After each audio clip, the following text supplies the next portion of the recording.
菜。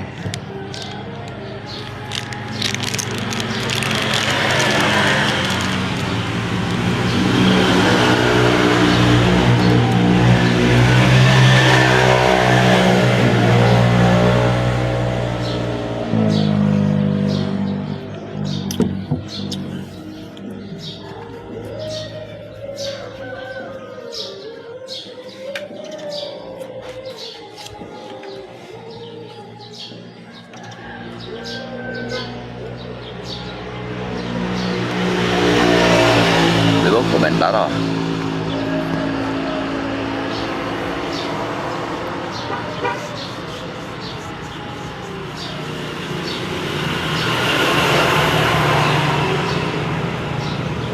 Upload ko ya.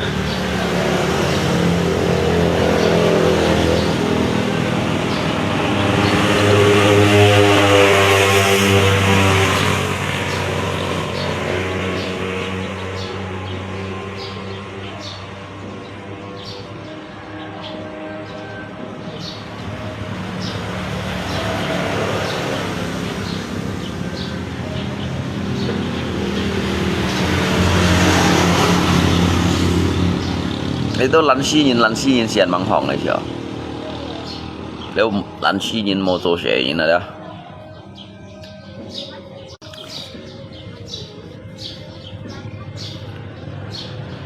Có lý đó thiên lô lý chơi bảo rồi đó. Hạt bằng hỏng đó. Thiên lô lý chơi bảo chỉ bữa tăng lưu thoại đó.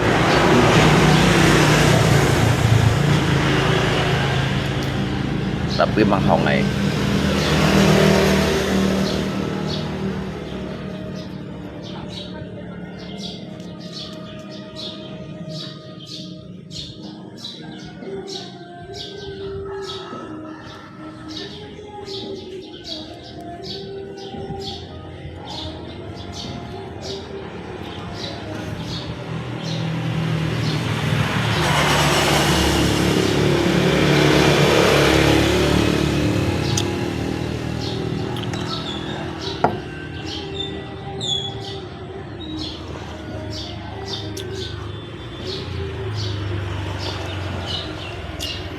Lý đâu chú kiểu xì thông nhìn ăn đó bằng hòn này chưa?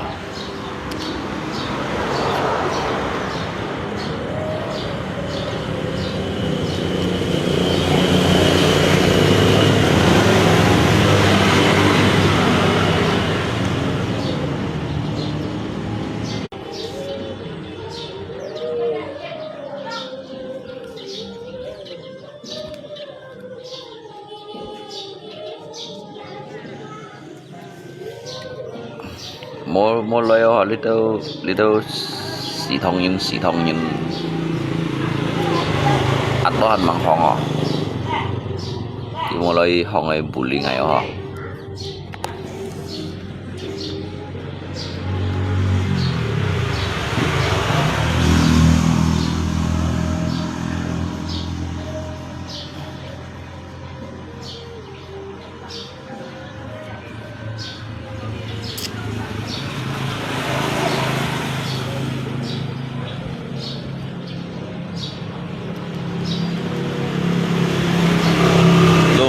aja kerjanya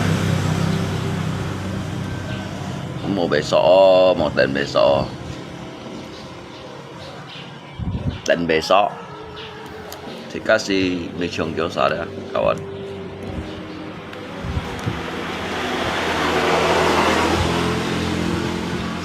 Jika mechong gyoza jika engchong gyoza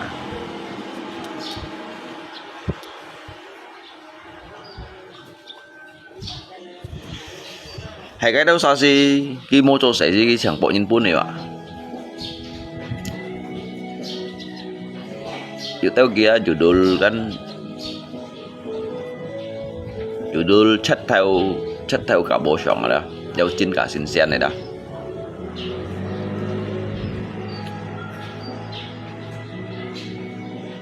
Khi dịch nhân đâu âm cái gì cũng sẽ tổ sẽ như nào, chỉ cả xin hiểu bà con. Chỉ các dính hiểu sẽ tập cho xe chỉ một số một xịt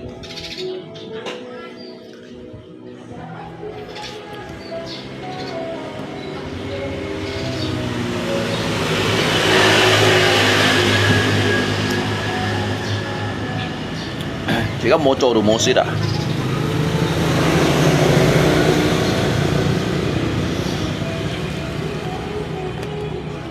而家特特去做啦。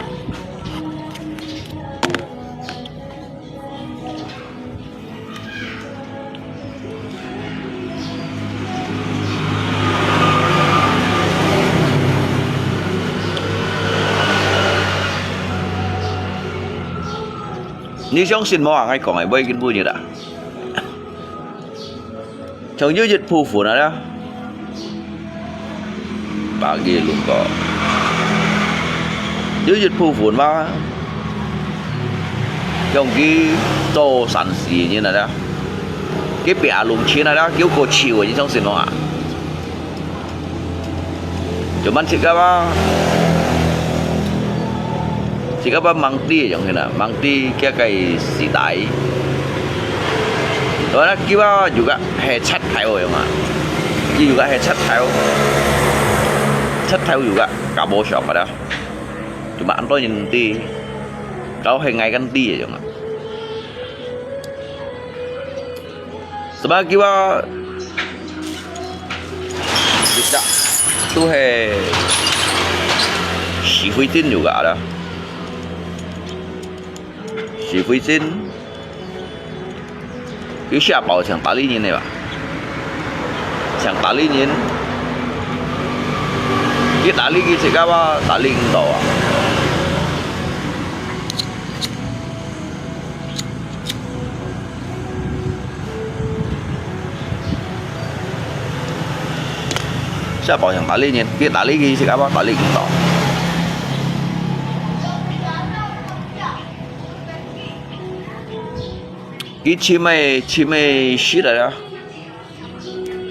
cái trái chẳng hạn nha media li dùng là cái media lấy chim xí ở trong cái này,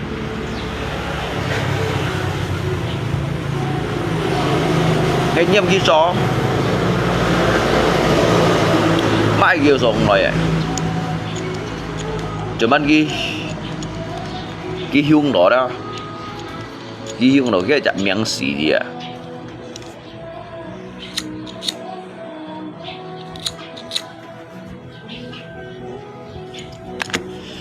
Xin kính cái gắt ăn sao đó tụt thải chết à? Cái gắt ăn sao tụt thải chết quá. Jadi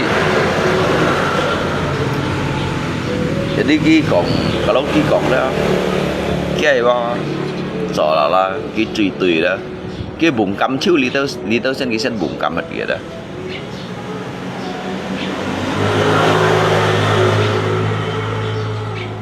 cái實際上佢juga未講幾多害人嚟，你相信冇啊？一係呢就係命派掉落去啊，但係佢juga係咁嚴重嘅人嚟，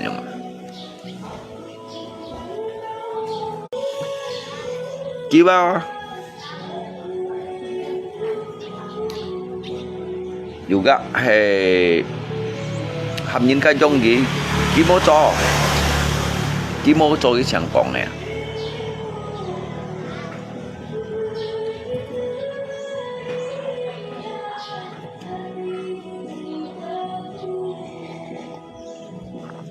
所以咧，你睇下冇田螺啊，田螺呢最爆咧，是不生溜台啊，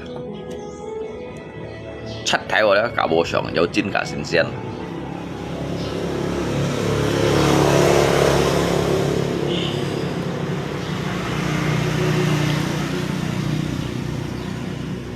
tại nằm một cá coi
Mau nhìn chữ lấy komentar à? Mau nhìn chữ lấy komentar ngay chăm tôi kim clip ở hàng ngõ.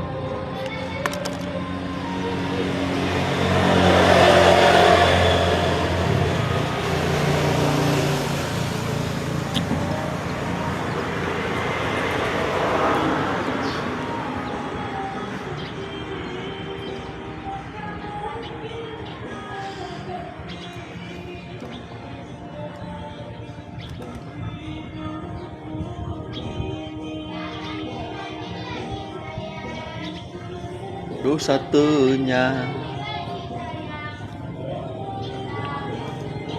sedikit yang masuk ya.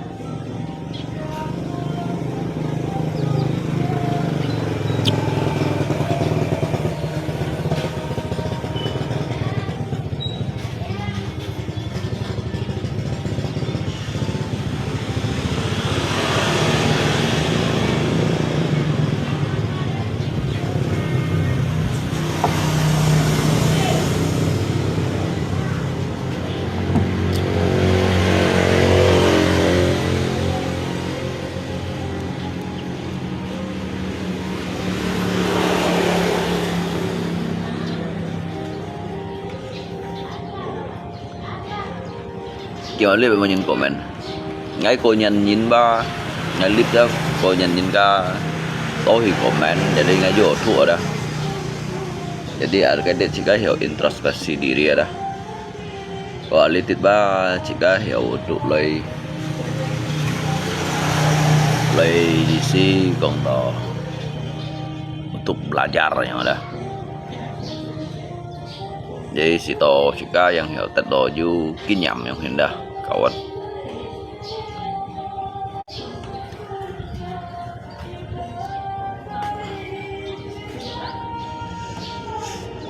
Ăn món chả có cái gì đâu.